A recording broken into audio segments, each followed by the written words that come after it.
السلام علیکم ناظرین، میرا نام سبیکہ ہے۔ میرا موضوع امام علی علیہ السلام کی سخاوت۔ بسم اللہ الرحمن الرحیم۔ السخاء یزرع محبت، سخاوت و بخشش محبت کو جنم دیتی ہے۔ یہ کلام اسی شخصیت کا ہو سکتا ہے جس نے سخاوت کے اعلیٰ مثال قائم کی ہو، جس نے کسی کو بھی اپنے در سے کسی کو مایوس نہ کیا ہو۔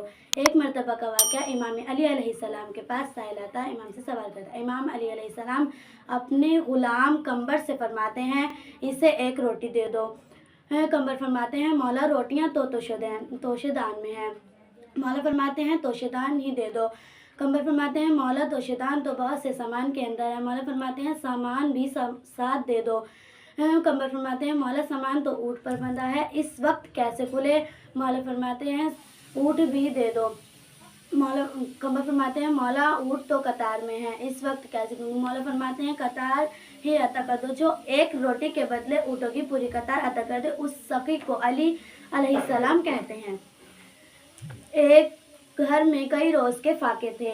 صبح سے شام تک باغ میں پانی دیا تو 7 درہم حاصل ہوئے، لے کر چلے تو سلمان کا اترا ہوا چہرہ دیکھا۔ مولا سمجھ گئے کہ فاقہ ہے، 4 درہم سلمان کو عطا کیے اور آگے بڑھے۔ ایک ضعیفہ بھوکے بچے کو لے کر دعا کر رہی تھی، اے پروردگار، اپنے سخی شخص کو بھیج دے جو ہم بھوکوں کو کھانا کھلا دے اور ہماری جان بچا لے۔